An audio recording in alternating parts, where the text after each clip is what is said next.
Whenever Niels Peteri visits a beach, he thinks of his father, Henri.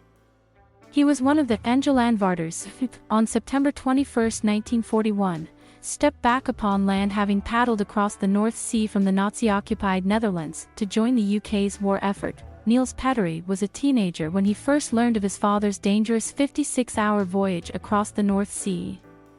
Like most of his generation, Henri Peteri spoke little about World War II or his role in it.Eighty years on from the crossing.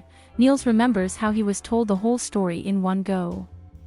It was, he says, a story of inauspicious beginnings, brotherhood and incredible bravery. A keen university rower, the 22-year-old Henri Peteri had heard of fellow Dutchmen trying to escape to the UK by fishing boat.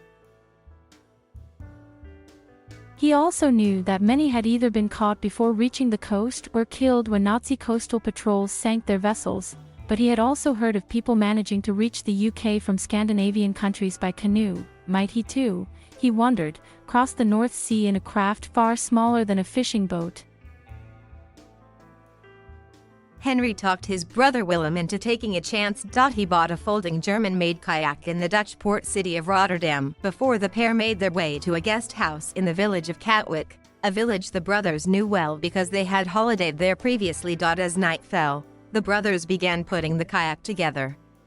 More than 2,000 men and women arrived in the UK from the Netherlands during World War II, of which about 1,700 made the journey by sea. Many others drowned at sea or were arrested, imprisoned, or shot while preparing to leave. Many of those who made the journey enlisted in the British or Dutch armed forces, the merchant navy, or went to work for the government. More than 100 Engelandvaarders, the word translates as Engelandvaarders, went back to the Nazi-occupied country as secret agents. Nearly half were caught. Source: Museum Engelandvaarders. My father looked out of the window and thought today was the day, says Niels. He did not want the nights to be getting shorter, and he thought this was the last chance. It was now or never. But there was an unexpected problem, says Niels. Once they finished putting their kayak together, they realized they had one part left over. So they took it apart and rebuilt it again from scratch. This time, all parts were correct and accounted for. There was an eastern wind and it was calm water. They went for it. Actually, they went for it twice. When they departed from the Netherlands, says Niels, they immediately capsized and lost one of their two compasses. Despite this second setback, Henri convinced Willem to continue with the crossing. 56 hours later, the brothers spotted a buoy in the water. On it they read the word Sizewell, the name of a small village on the Suffolk coast. They knew at that point they had reached England, and continued to paddle along the coast. The first person they saw was a policeman in the uniform, says Niels. My father says he shouted to the constable to ask if he could land here. On the one hand, Henri was being polite in asking permission. He was also wanted to check they were not about to step out of their craft onto a minefield. The constable said, no problem, and they ended up in a police station in Leiston, says Niels.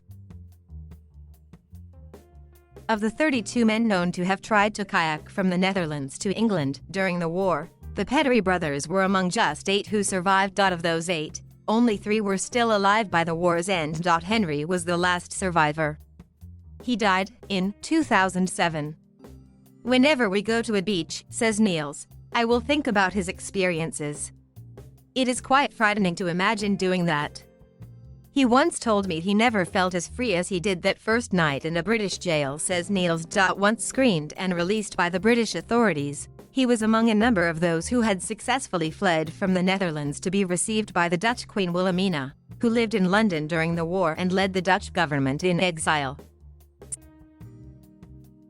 For the rest of the war, he served as an officer in the Dutch Marines aboard HMS Jacob van Heemskerk, which was tasked with protecting merchant navy vessels in both the Atlantic and Pacific Oceans, as well as in the Mediterranean Sea. He had a lot of luck, says Niels. They had been under attack a lot and, due to engine problems, they missed the Battle of the Java Sea, where the whole Dutch fleet was destroyed by the Japanese. Henri was twice decorated for his service during the war. My uncle Willem was less fortunate, says Niels. Willem, whilst waiting to join the Royal Dutch Navy, spent one night on board a British motor gunboat off the Dutch coast when the vessel was sunk by German gunfire. On October 3, 1942, my father received a short telegram that read, "The Admiral regrets to announce that MGB 78 failed to return from an offensive patrol."